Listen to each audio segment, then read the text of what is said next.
Professional business branding. Now, I've been talking about the art gallery and the first year of actually going in and being like, okay, we need to actually align to this vision we have for the art gallery and what our process is going to be, who our clients are, everything. And I've been breaking this down over the last few videos, and this is a video 5. So go watch the other ones, and you'll learn a ton about just starting and aligning every day to that goal and that vision using tools and things that are going to help you get there.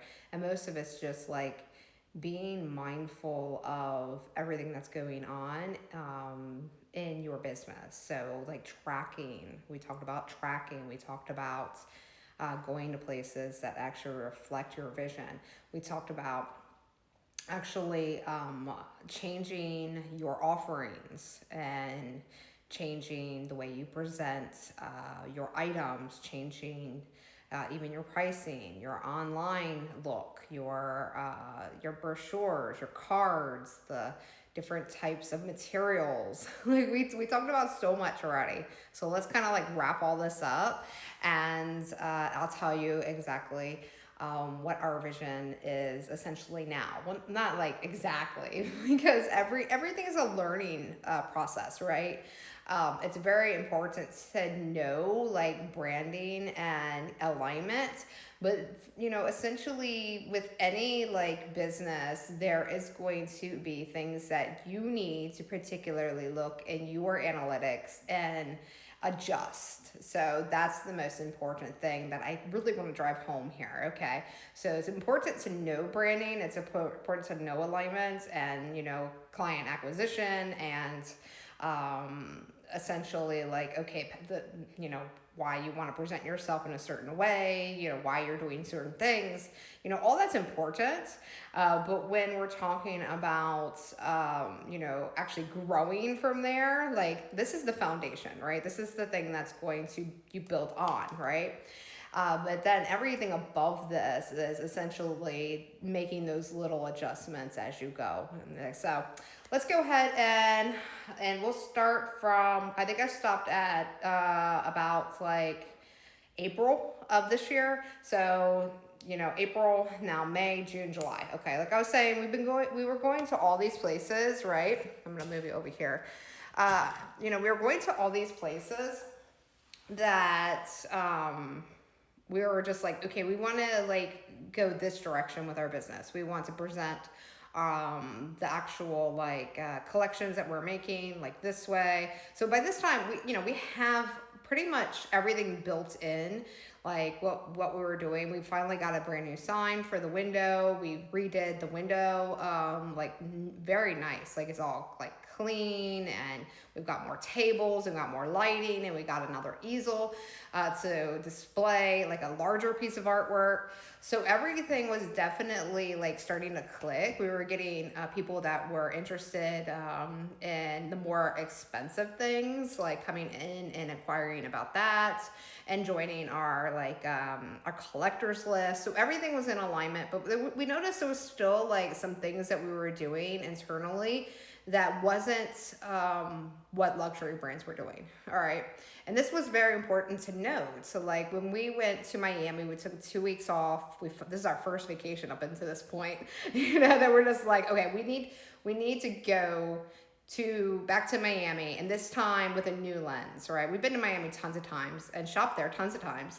But this time, as we have our own, physical location and shelving and, inventory and the online stuff, now we can come back and look at it in a totally different light and, take notes. So when we went there, we noticed, like I said in my last video, the inconsistencies that we were doing that they were doing, right? And there was some things that they were doing that we didn't like we didn't want to essentially do. And most of that was just like customer service and things that we've noticed was very different between different luxury brands. And some of them would like completely ignore you and some of them actually greeted you. So there was some things that we were just like, okay, we want to do it more like this brand. And then the signs and things, like we want to do it more like this brand. So we were taking notes, right, all along the whole way. So with that said, we were just like, okay, well, we need to not do like giveaways, all right? Because we were doing giveaways and we were getting, that's how we were building some of our email list. And we noticed that that was so misaligned to collect emails and to try to get people on our list for that, because these people essentially weren't buying anything. Because we weren't like saying, okay, if you were already a part of our list, then you could, essentially win something. We were just like, hey, you could just walk in and just like join our giveaway, which was totally a wrong idea. So never do that. Because these people essentially just wanted free stuff, right? They didn't care about the artwork as passionate as the next person. They didn't essentially come in there, wanting to invest into the business. Essentially they could even like win it and then profit it on like selling it themselves, right? So these weren't really large pieces that we were essentially like in the giveaway, right? But they were still like, it's still a misalignment. The type of people essentially we were building our email list around was people that weren't already our ideal clients. So we scrapped all that. We're like, we're not doing that again.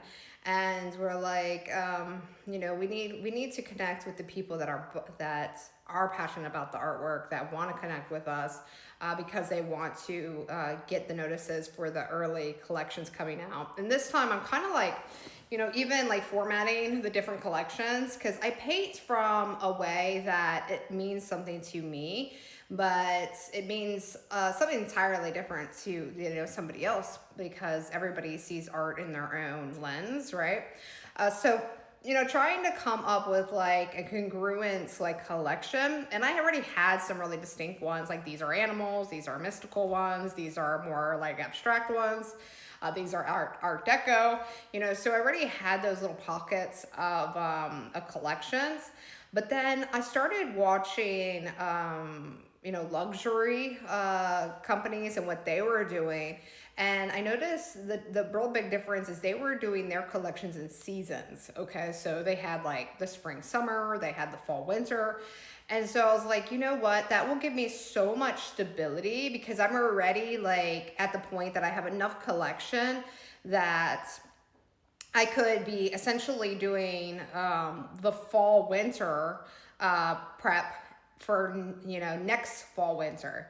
Or, I could do it in the summertime, for this fall, winter. You know what I'm saying? I had enough leeway that I could essentially like, here's 30 pieces for this particular next release. And I already started planning that in for like a vault. So we have a private vault that we would, release one every so often, and like nobody's ever seen online. And so I already started doing that to build a collection, because we realized that all the great artists has a vault of artwork that essentially is time released, which we thought was really smart. So I already started that process, and I'm like, well, I have enough now that we could start doing that with our collections. And so that's essentially what we're doing now. Now everything is timed with collections, and it makes everything else fall in place and makes so much more sense, because now we can say, okay, it is essentially time limited because it's based on this calendar now that's already built into the luxury industry. And that's essentially now the alignment. We decided to scale everything back from the actual physical location, rebuild from the beginning with the new vision. We've actually set up a live stream studio. We rebuilt the website. We took all the originals off. Now the originals are only available to a very select clients. All the originals now essentially get time released. Well, not the originals, but the actual like prints and the items that we get manufactured. And now everything has a reason to get made, and reason for collectors to want it for the season, for their looks.